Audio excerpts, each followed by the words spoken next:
Who took advantage of our fears following the attacks are in big trouble tonight. Hours after the tragedy, gas prices at a number of local stations shot up. Last night we showed you one Marathon station in Warren selling gas for $5 a gallon. Well, gas prices are coming back down tonight, but earlier today, State Attorney General Jennifer Granholm filed a complaint against that gas station in Warren, as well as 7 others for violating Michigan's consumer protection laws.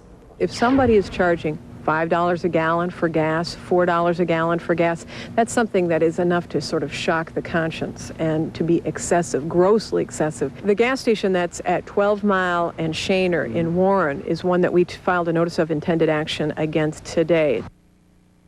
Wayne County Sheriff's deputies also patrolling the streets looking for price gouging. Yeah, Hugh, college football has been a big question. The Big Ten athletic directors talked today and tried to come to some sort of unanimous decision on whether or not to play this weekend. They couldn't and left it up to each individual school to make the call. Michigan State has. The Spartans will host Missouri this Saturday in East Lansing.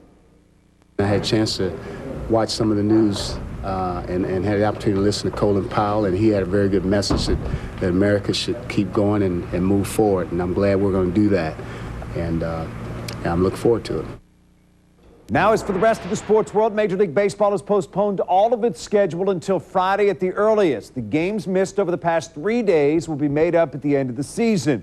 Michigan will make its decision tomorrow afternoon, but Fox 2 has learned that the Wolverines intend to play their game against Western. The NFL is also expected to make its decision tomorrow. The head of the Players Union, Gene Upshaw, has called for the games to be canceled. This week's American Express Golf Tournament in St. Louis has been called off as well. Meanwhile, in Traverse City, the Wings were on the ice for their opening day of training camp. The team had a moment of silence for the victims of the attack, and it was fair to say their minds were not on hockey alone.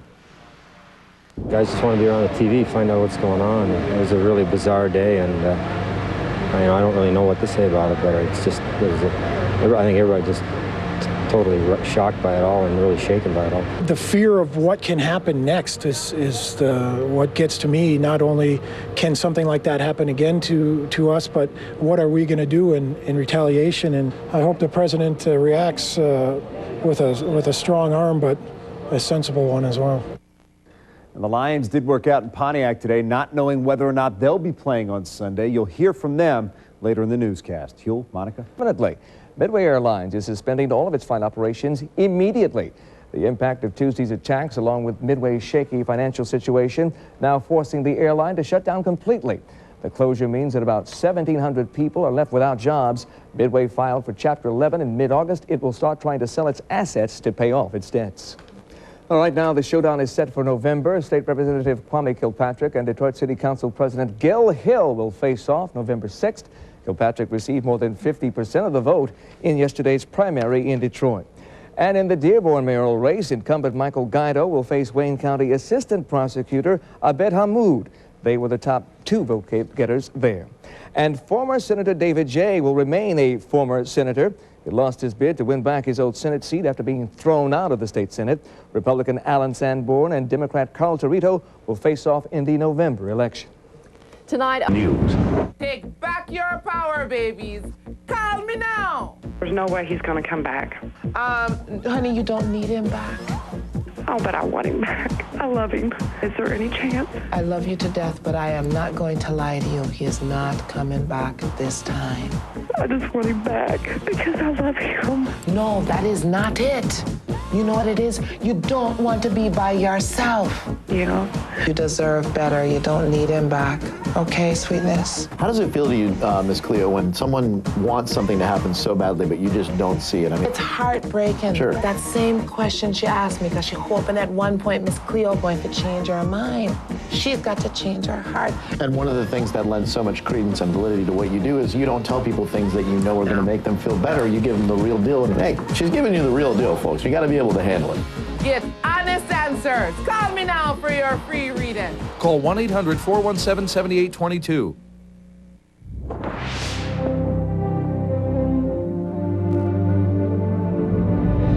They came from every corner of the country.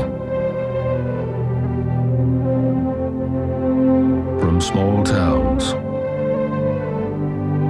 and big cities. But they all shared one thing in common. they belonged to a family called Marines.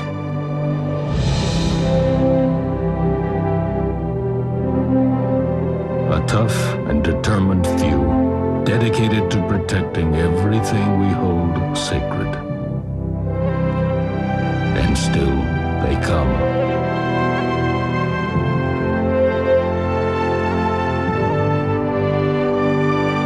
Celebrate the 225-year history of those proud few who have earned the title Marine.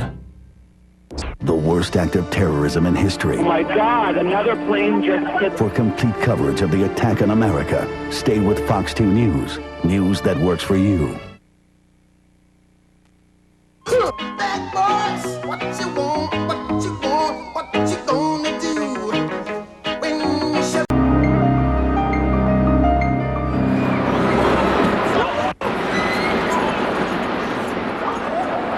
We are going to take you to Ground Zero.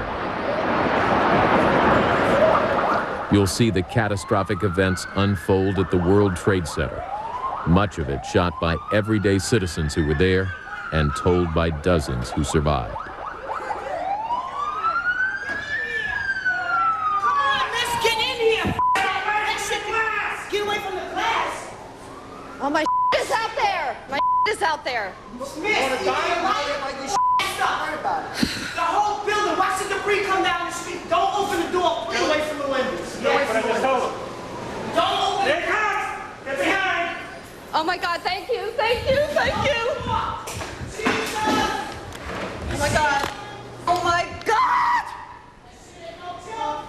You're right. Oh my God, you saved my life. I told you. You saved my life. Thank you. Thank you. Thank you. Thank you.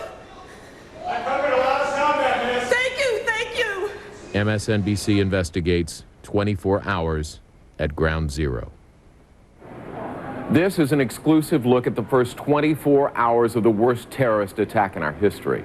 Using cameras like this, much like the kind you'd use to shoot a birthday party, we've put together a Ground Zero view of the events. A handful of civilians and a few teams of video journalists took to the streets to document this terrible tragedy. Our story starts at 8:48 in the morning, September 11th, when a French documentary producer who just happens to be shooting with firefighters records these dramatic images. The first plane hitting One World Trade Center. Hearing the explosion, Luis Alonso, who lived in the shadow of the towers, watches the events unfold through the lens of his camera. My name is Luis Alonso, and I live below Houston Street, approximately, I would say, 2 miles from the towers, perhaps not even that far away. I was having breakfast. Oh, say, can you see by the dawn's early light what so proudly we hailed at the twilight's last gleam?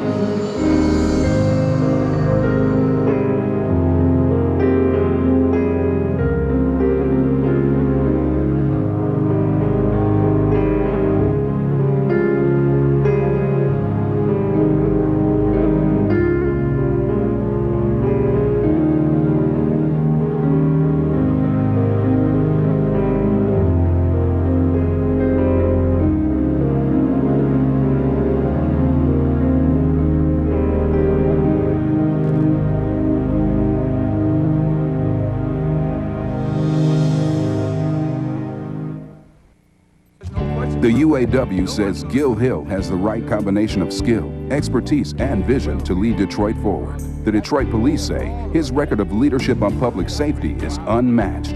The Federation of Teachers calls Hill a strong advocate for Detroit students. The Teamsters call him the right man for the job. AFSCME, the 14th and 15th congressional districts, and the Ecumenical Ministers Alliance agree. Experience we need, commitment we can trust. On Tuesday, vote Gil Hill for mayor.